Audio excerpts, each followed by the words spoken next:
All right, welcome back to another episode of the Pin High Podcast presented by Golficity. This week we're going to talk a little bit about Lucas Herbert's win, his first win on the PGA Tour. We're also going to talk about the Mayakoba Classic, aka the Brendan Todd Classic, and then we're also going to round out the episode with a random nation game. So let's get into it.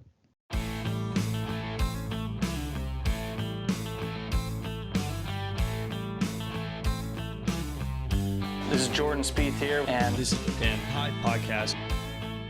That was weird. There's like so many different random things going on this week on this episode. Yeah, I know. I was like, there's the Lucas Herbert thing, which I do not know which tournament it was this past week. The Butterfield. Bermuda The Butterfield. Championship. Okay, yeah. Let's get inside the ropes.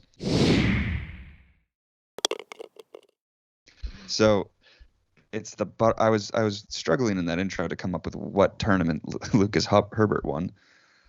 The Butterfield. Again? You're struggling in general, to be honest. Dude, all these off-season golf tournaments, and yes, I'll call it off-season, are just like they're tough to remember because they're some of the most forgettable tournaments ever. They definitely are. Because I will say that golf has picked up a lot of steam in the past, whatever it is since like COVID started. Even I'd say is the time that it started happening. But recently, with all these like tournaments coming back into play that like don't really matter in terms of they matter in terms of FedEx Cup points. But yeah, like last year you had the fall Masters to like split up the off season kind of. But this year there's none of that, and we've just been in a very dry stretch of golf. Dude, what if they moved like the PGA just like to the fall, just to like have a major at this point in the season? I wouldn't hate it. Like I just thought about that. Like the PGA is probably the lowest major on the pedestal of the four of them. Why not experiment? Move it earlier in the season so that like maybe bigger names could play a little bit earlier in the season, and then like they could be off during the the holidays, like because of December football to whatever break. I guess is probably because of football. Which is it's like I agree. If any majors and go to the fall, like the PGA would make sense. Like I remember during the Masters last year, it was like the final round, the tournament was basically over, and I was like, I don't really need to. Granted, no fans there either, but I was like, I don't really need to watch.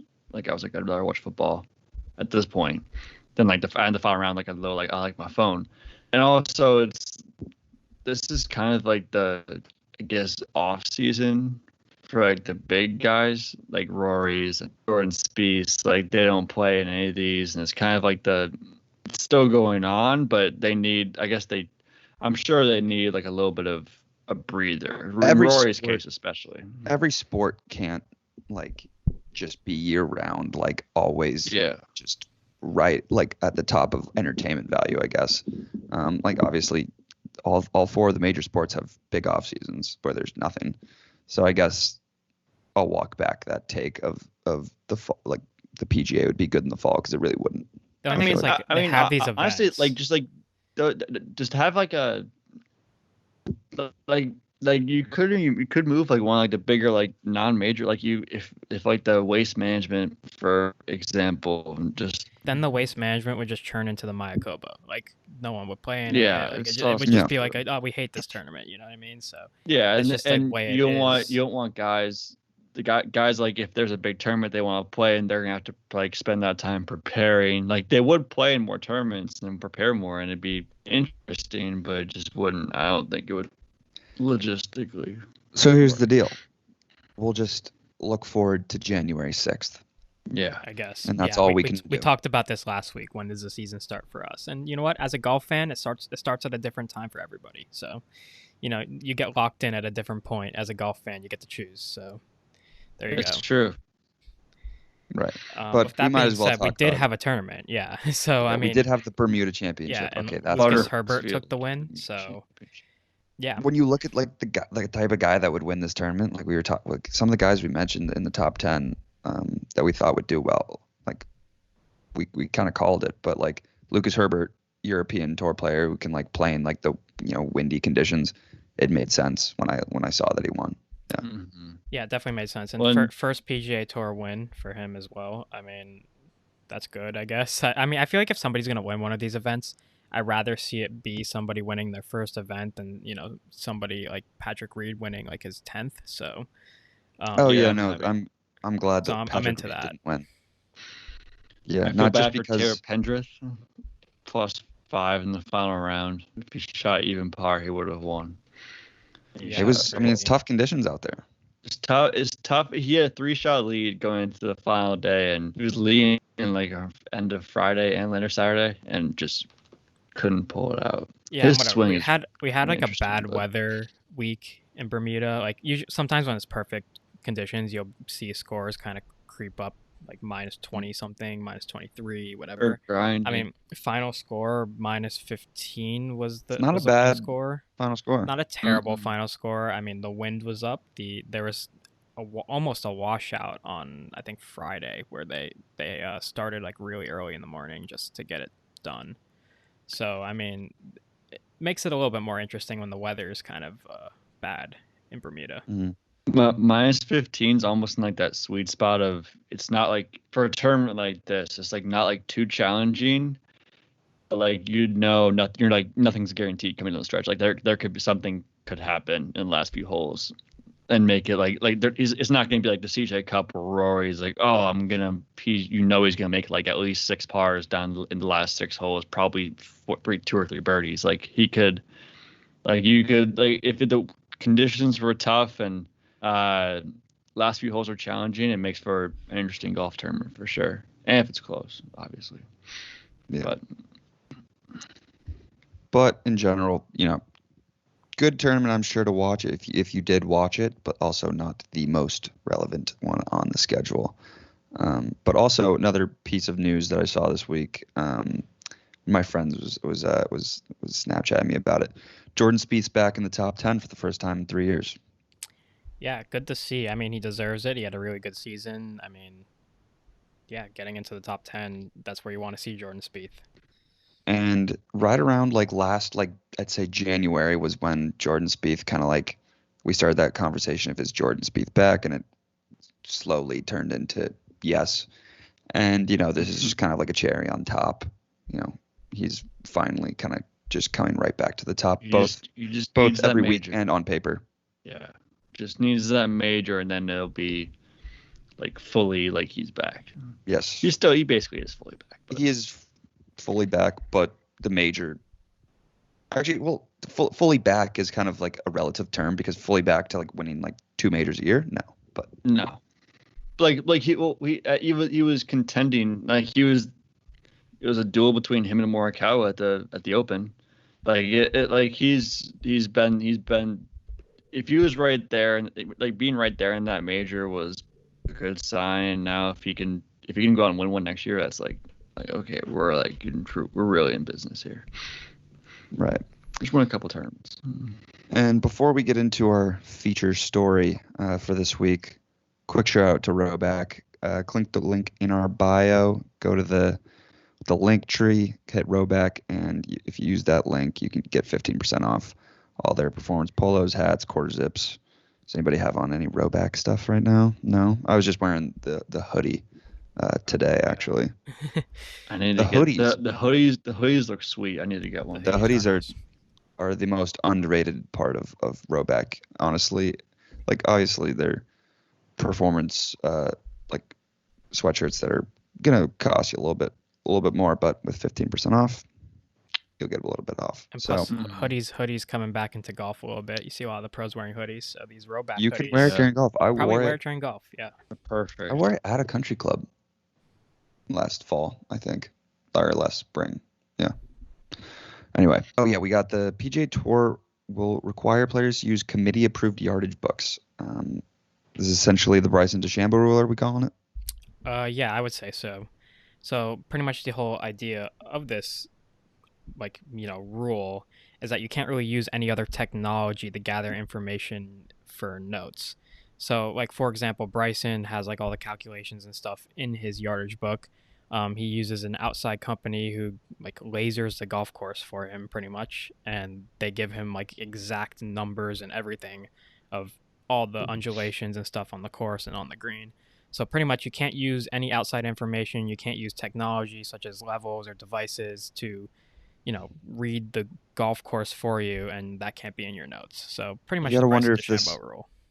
You gotta wonder if this will really affect him all that much. I mean, do you think maybe he might have to, start looking for a real caddy? I mean, right now he doesn't have a real caddy on his bag per se.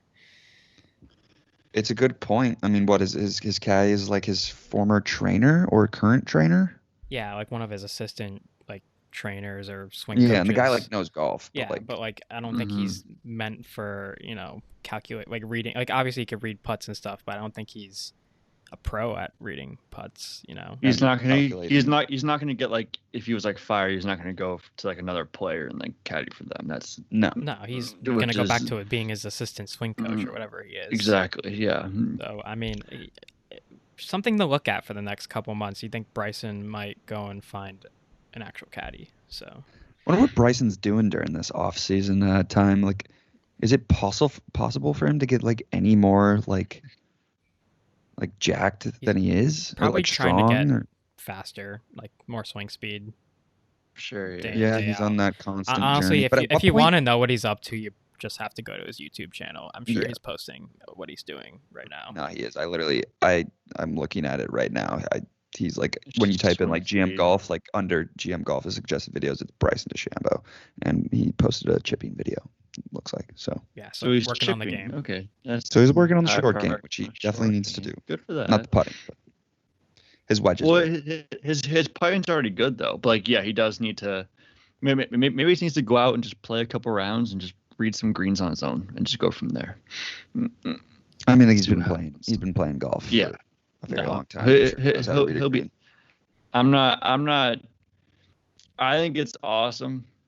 The whole like it brings back more of a skill of like, okay, you're playing golf instead of like I don't know how much obviously I don't know how much preparation plays into it, but like it feels like you're more just playing golf.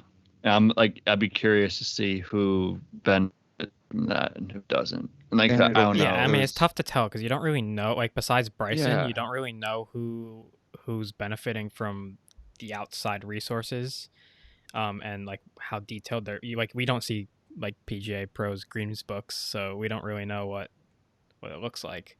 So it's gonna be hard to tell like who's gonna benefit from this and who's not. But like, if somebody, say in the top 50 in the world has a bad year, could be a reason. Who knows? Could be. I think it's more for if you're a field player, like I feel like a Jordan Spieth is like perfect for this. Like this benefits Jordan Spieth. Like he's like a true like field player. I feel like he's not really like robotic or doesn't need like all like the numbers like Bryson does and I feel like I don't really know who else after that is like kind of like that. I have no idea what to expect from that. It'll also but I think it's good those like final rounds where like they're really like the rounds are a little bit longer when Bryson's like in the final group, because like when you're watching those featured groups, even with Bryson, you're like going into it thinking this is gonna be awesome to watch Bryson. You're like, oh wait, no, he like literally has like 6-hour rounds. Yeah, he's like nose deep in his yardage book like at all times. So exactly, so it'll cut down on that time, which I guess is not going to be the most obvious thing, but like you might realize that rounds are taking a little bit faster. I don't know. We'll see. Mm-hmm. I mean, no, I like the rule though. I think it, like you said, it kind of speeds up the pace of play in some situations, and it's a skill. It's a skill that all of us weekend golfers have to learn as well. I mean, not to that extent, but we have to read greens and all that stuff. We don't have these in-depth yardage books that, the greens were lasered for us. So, speaking of weekend golfers, we've kind of turned into weekend golfers, and I have honestly turned into a play golf when I'm not in New York City golfer. What are your games looking like right now? It varies. I mean, it's always varied, but I can't get into a groove like in the beginning of my rounds, because obviously where we play, no driving range, you show up, you're cold. But like when we used to play 2-3 times a week, like maybe I it comes to me a little bit quicker because I've always had a bad first hole, but like now it's a bad first like 4 holes because I'm not warmed up, and then after that, Yeah. I figure it out because I hadn't played in like a week or two. So it is interesting. I mean, I've shot in the low 80s. I've shot in the low 90s. It's like 10 strokes apart. So, um, just is how it is. I will say- I haven't played. I haven't played in 2 weeks, so I'm not really. I played last time I played was Garden City. I played well for 9 holes, but other than that, I just haven't. I hurt my back, and then I haven't played in 2 weeks, and it's cold now, and I miss the south, and I miss the warm Fusion for weather. Trev. Fusion, yeah. I will It's better say- now, thank God. I was when I do play, I've actually hit the ball pretty well. But the one thing, Trev, that still happened the last time I played on Thursday with my dad because I went home to go to Syracuse this weekend, and my putting was still sick. I'm like just very. Which is like the one thing you wouldn't expect to be sick. Like after I hit not like playing for a while. I think we played like 12 holes or something. I hit like at least like I hit like I think like 3 like 15 to 20 footers. Oh my Which like you God. don't do as like a 14, 13 handicap. I was like, I don't know. I was like the first like 3 or 4 holes, maybe not the third hole I hit because that's like a short par 3. It's just like a wedge.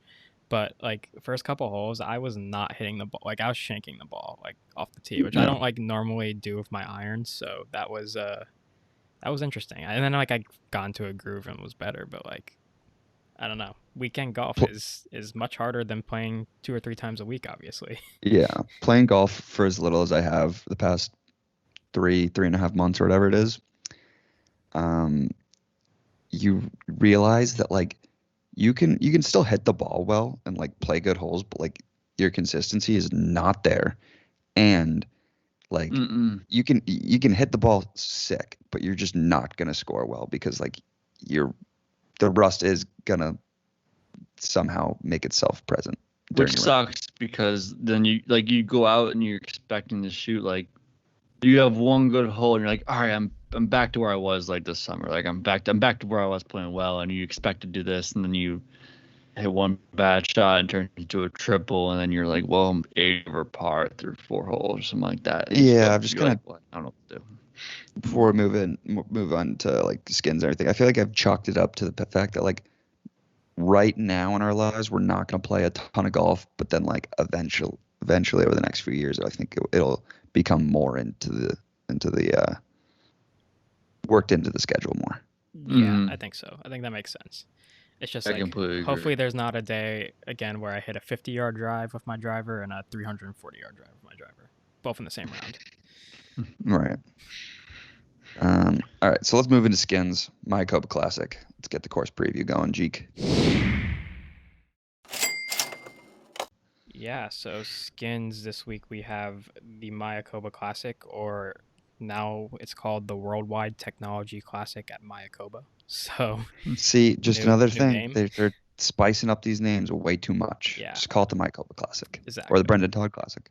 You know, we're back at El Camaleon Golf Club in Mexico. It's par 71. It's about 7,000 yards. Lawn hitters haven't really won in the past, meaning that like shorter hitters kind of have a chance at this course. I mean, look no further than Brendan Todd. It's a coastal, linksy type feel. Definitely don't want to be in the rough. That's why, driving accuracy is definitely a big stat this week. All 3 of the par 5s are under 555 yards, so those are all reachable in 2 for pretty much the entire field. There's just 2 par 4s that play over 450 yards, so really short course, especially for a par 71. A lot of hazards that are kind of in areas where if you're a bomber, you might want to lay up. So that's why, once again, lawn hitters maybe not the best target this week. And then the greens are usually pretty slow, which actually makes it kind of tougher because, PGA Tour pros used to faster greens. I know, like, Pat can attest when we play our weekend golf on slow greens after fast greens, it's actually a lot harder. So, yeah, just something to look at there. Key stats, driving accuracy, like I said, strokes gained putting, strokes gained approach, and then par 4s gained 400 to 450. And then previous winners, Victor Hovland did win last year, so he was kind of the outlier, a little more of a bomber than some of the other winners. Brendan Todd, Matt Kuchar, Graham McDowell, Pat Perez. So, yeah, I mean, accuracy this week. Right. So who wants to go first? Yeah, go ahead, Trev. Yeah. I'll go with Abe Answer. He's playing in Mexico, plus 1,600. Second in driving accuracy, T21, T8, and T12 in his 3 appearances here in the past. I think he's going to win. My boy. So that's all I have to say about him. I think he's going to win. And it's Mexico, home game. Best bet, Brendan Todd, top 40. It's the Brendan Todd Classic. Minus 125. Again, just hits fairways. He wasn't even in great form last year coming into this event, and he still finished T8 after winning it the year before. So he loves the course, loves this place. So I think top 40 is pretty safe bet, and not like amazing. It's a good field. It's a better field than last week, obviously, but not an unbelievable field where he might get caught up and behind a lot of really good guys. Yeah, I like those picks. Home game for Abe Answer. Somebody had to pick him. Yeah. Because last time we had a home game, Hideki Matsuyama won and nobody picked him. So True. That's And somebody true. had like Brendan Todd too. It could be the year of the home game. Who knows? be. Now, I'm not picking a home game player, but I am picking somebody who speaks the same language. So I'm going to go with Emiliano Grillo, from Argentina. He's 65-1, which I think is kind of a crazy number. I think it should be way up from that. I mean, he finished. That is a crazy number. That's a lot of money.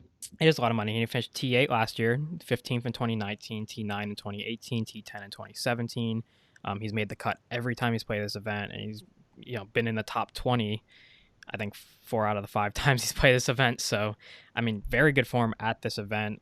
He's in the top half of the field in driving distance, accuracy, strokes gained off approach, and I mean, he's made 4 straight cuts on tour. Now, they haven't been the best. I mean, I think he has 73rd place finish at the Zozo the last time he played.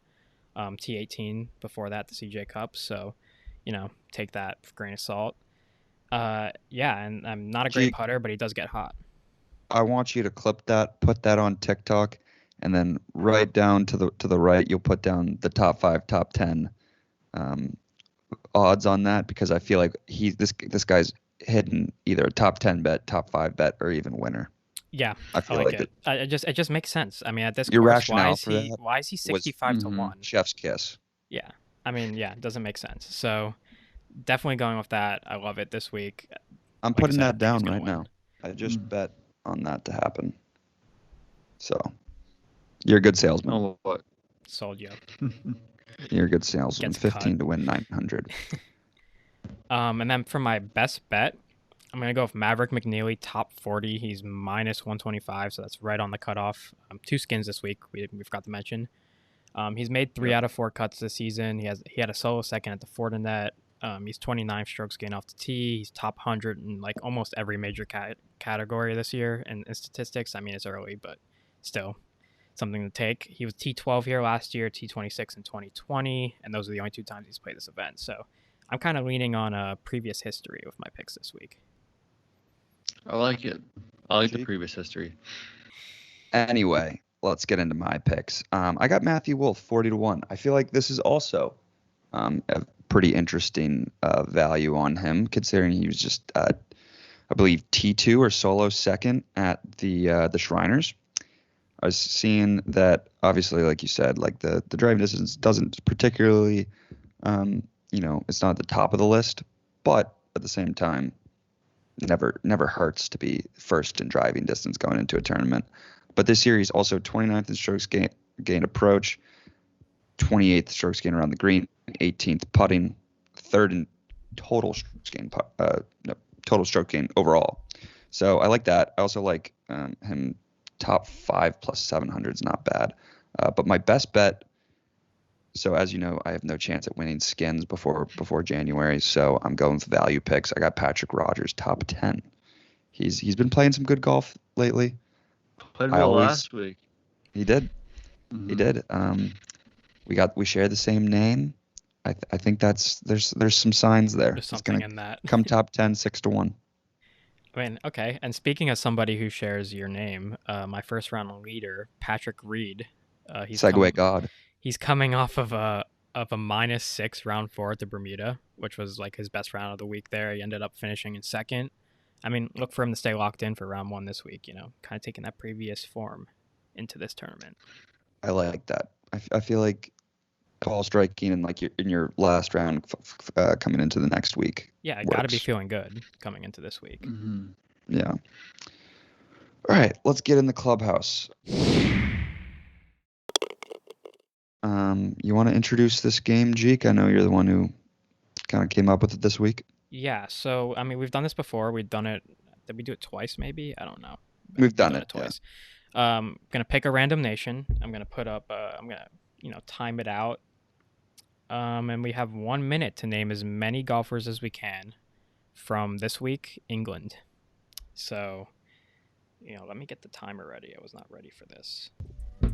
3, 2, 1, go. Teal Hatton. Paul Casey. Justin Rose. Matthew Fitzpatrick. Tommy Fleetwood. Ian Poulter. Beef. I like that one. Is Beef not Scottish? No, he's British. Okay. Eddie Pepperell. Ooh, good call. Good one. Justin Rose? We didn't say that. We already picked that one. Did we? I said Rose. Yeah. Yeah. Oh, Wallace. Matt Wallace. Matt Wallace. That's a good one.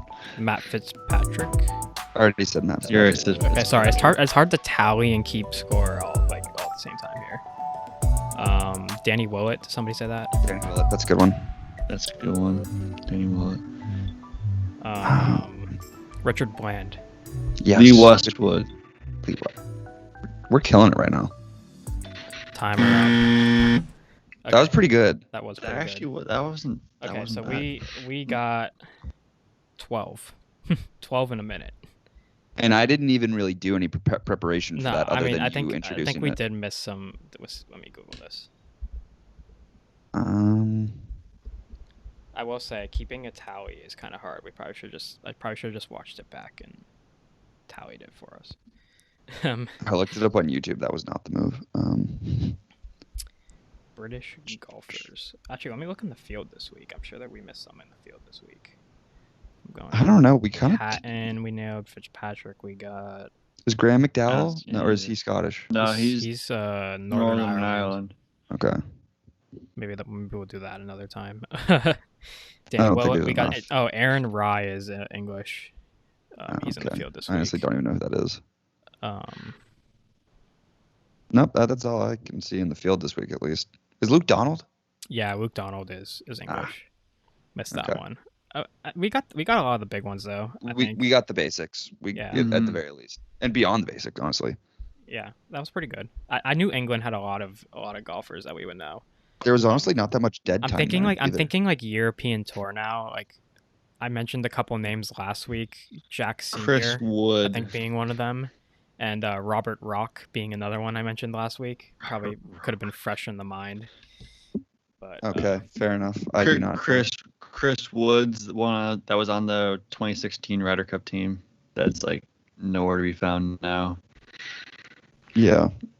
I don't even know who else, honestly. yeah, not too bad. Not too bad. Mm-mm. All right. Matt Wallace. Let's look ahead. Honestly, Mayakoba this week, not a bad field.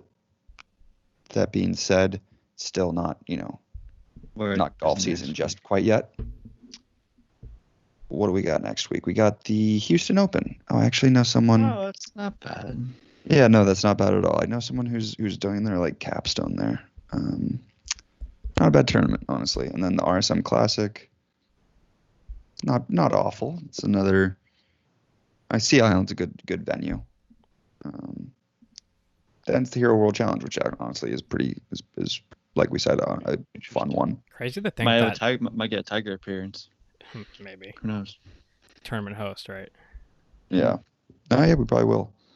And then QB December shootout and then- January, like winter is like quickly approaching here. Oh yeah. When you look at the golf tournaments, especially. It's like So when 1, you look at 2, 3, and then like all of a sudden we're like in January. when you look at the weather too, There is like a month off, I think, between the Hero World Challenge and the Tournament of Champions. So there is. So we're gonna have a couple interesting podcasts planned for those weeks. We might have some, I don't know, might have that caddy episode we were talking about. Yeah, forever. maybe we could find some guests. I saw you hustling in the DMs this week. I DM'd Lucas Herbert, yeah. We would have had him on, and like, because none of us really watched this tournament from like start to finish. Like that would have been interesting. Like, Yeah, we describe the like, final round for us in great detail. Describe rounds 1 through 4. How did you do? We Obviously, don't know. wow. Like we don't know how Who did you play with did. in the last group? Who did you play with the last day? You don't even know that? No, you honestly, it wasn't Patrick Reed because Patrick Reed went like 6 under on the final day. So Yeah, I think it was Taylor Pendrith and probably He was. went like Yeah. 6 over or something. Yeah, interesting. I don't know. We will have a couple interesting episodes lined up, and honestly, those are some of our better episodes. Maybe we'll build. They're some of the more golf course entertaining episodes. again. Maybe we'll build For a golf sure. course. I don't know. With Maybe some, we'll some kind build of a par 3 stipulations. course. Maybe a par 3 course. We That'd be might. cool. Oh, Maybe that'd we'll be do that. only par 3s. That'd be sick. Just par 3 course. Not a bad idea. We should do that. Yeah. All right. On that note, see you next week for the Houston Open.